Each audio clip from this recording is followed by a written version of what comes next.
Hi, Matt here from Media Arts Technical Team. Just to stress the importance of using the director's audio kits, especially when it comes to any important shoots that you're doing where you're going to have people on set who are going to want to hear what you're doing as a sound recordist. It's much easier to just give someone a feed, to set someone up with a feed, rather than having to sort of explain to your directors and producers throughout the course of the day how things are. If there's issues, they're going to be right there with you. They'll have the option to listen on. And it means that you'll have more time to focus just on what you're doing rather than communicating what's happening to someone else. So these are really, really useful, and I would recommend that you use them in any situation where you think anyone else is going to want to hear what's going on set proactively, and have that option there when they ask for it. And it's just quite professional to get into the practice of using these anyway, and there's enough room in the pouch of the F4 to have the transmitter. So it's going to help a lot if you're familiar with radio mics before we look at this short demonstration here. So I recommend watching that video there on the Sennheiser radio mics.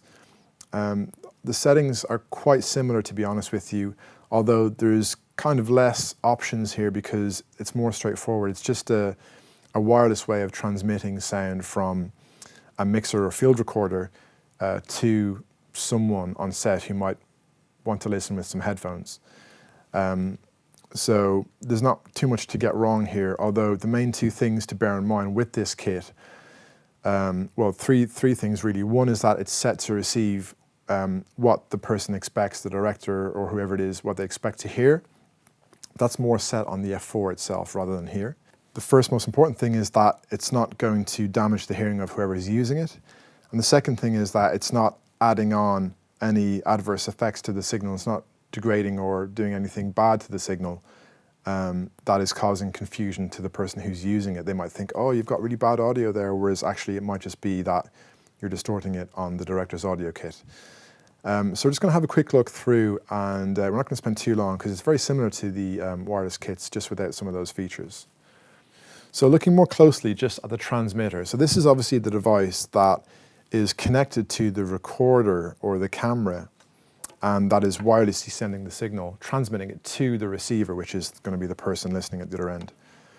So the transmitter at the top, it can transmit at mic or line level. Usually it's going to be line level, but that does depend on how you're set up.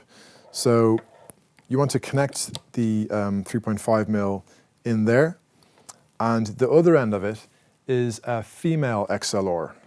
So in sound always travels from the male pins to the female ports. So that's to help you not get it wrong if you're not sure what way the sound is traveling. The outputs of the F4 recorder are always going to be male unless you gender exchange them to be female outputs. They're always going to be male because sound always goes from male to female, which is why the inputs will be female, but the outputs will be male. So this female connector goes into the male output from the recorder mixer, and sound travels into the transmitter. So the frequency range of these G3 transmitters is the same as the wireless mics we have, but that might change depending on what happens with the wireless landscape. Like we say, Ofcom are constantly changing what's going on there.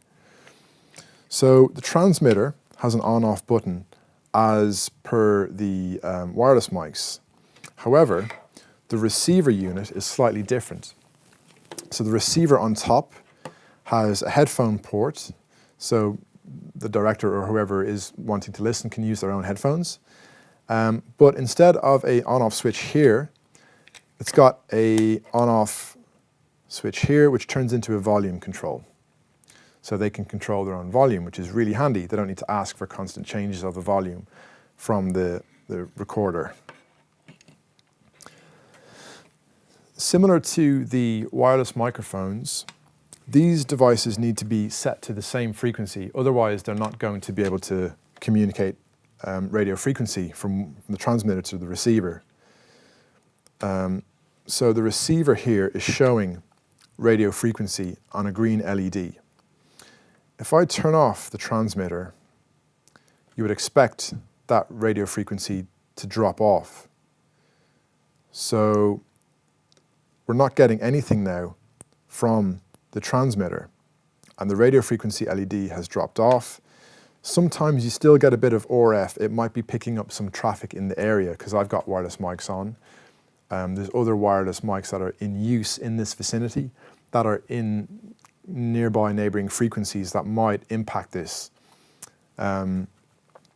Just be very careful that you don't want to be sort of changing this frequency after you've set the wireless transmitters for the actors, because it could potentially cause a problem. So the best thing to do would be at the start of the day, actually set this frequency first, make sure they're synced to each other, then set the actors' microphones before they arrive on set and test them and make sure that they're clear. And that should be fine.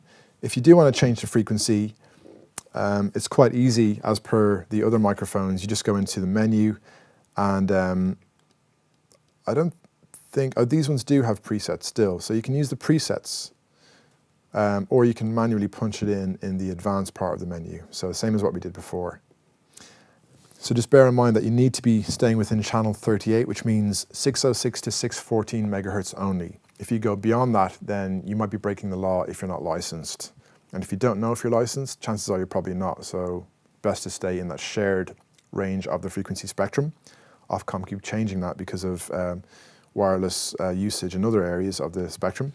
So you can put them on the same frequency preset, or you can manually punch in the advanced menu what frequency they're on. So that's all fairly straightforward. You've got battery indication, you've got RF, and you've got AF as well on both the transmitter and the receiver, which shows you the signal that you're getting out of the camera or recorder. So there's nothing here at the moment because it's not connected, but you should have signal there as long as you've got the RF lock. So we're just going to take a look at the transmitter first. Just going to have a little look through. You can rename it if you like, auto lock, advanced. It's got sensitivity. So again, depending on what sort of levels you want to send, it's better to go down to -30 as a kind of default, because there's some volume control on the receiver, and what you don't want to have happen is if that sensitivity is too loud, then this volume pot on the receiver is going to be extra sensitive, which means if someone accidentally just sort of casually just cranks it up, they're going to have potentially dangerous levels of sound increasing into their eardrums. So do keep the sensitivity low on the transmitter, and really it would be safe so that if someone is a bit more heavy-handed with this, it's not going to suddenly damage their hearing. So just being a bit considerate. And there's not really many settings on the transmitter. Let's have a look at the receiver. We've got an escape button here in place of the on-off switch on the other devices, and we can actually change ever so slightly. We can change the EQ. We can have a high frequency boost, but importantly, we can add a limiter here. This limiter is quite important in terms of just saving your hearing. When you're on set, you've got, remember, a lot of raw, unprocessed audio. So loud noises might not be controlled in the same way as when you're working on something in post or when you're watching a DVD, for example. The levels are all raw from as they're being recorded into the mics. You're hearing them in real time. So if anything loud happens, it's very likely going to have a very sort of aggressive peak, which can mean a very sudden jump up in volume, which can damage your hearing. So using a limiter is a really good idea on here. Now, if the person operating the Zoom F4 has sort of done their homework in advance, they will put a limiter on the outputs of the F4 to prevent the chances of loud, unexpected hearing damage happening on the director's audio kit. But this is just another layer of protection that you can set up. Basically, you just don't need it to be unexpectedly that loud on the director's audio kit. So a limiter will just control the loud parts of the signal using a compressor with a high ratio. And all this stuff is covered in the Universal Audio Principles document. It means that it's only reducing the volume when the signal reaches a loud part. It's not reducing the volume as a whole. So it's kind of like a safety net to catch the really high levels of volume. And you've got the settings for the limiter here enable you to set the point at which it begins to clamp down on that audio. So You might say -6, or you could go down as far as -12 if you want to be extra careful, or even further. So that's really good to know that that exists. It's just another safety mechanism.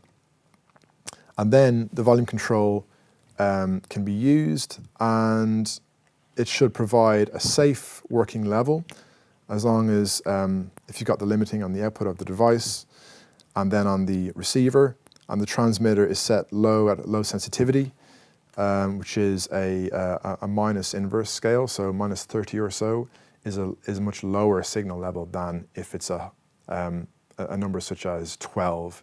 Even though the number is smaller, that means it's louder, so it's an inverse scale. So this is all good learning when you're testing yourself.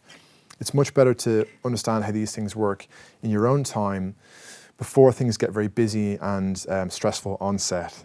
You want to be prepared, and this is just one of the best ways to be able to share your work with others, to minimize the sort of block in communication. And it just connects to the output of your recording device. And on your recording device, as we mentioned in the F4 video, there's a load of different options there in terms of setting what audio you're actually sending into this director's audio kit. For example, you might have all of the mics mixed together coming in here, or you might have a submix of just a couple of mics or an individual microphone, depending on what you want to listen to on set. And that's determined by the actual audio recording mixer as it's operating. So do speak with your director and make sure that they're aware of the features here, and they can be self-sufficient once they understand this. Obviously, it helps if the director has had some experience using radio microphones, because they'll pretty much get it straight away.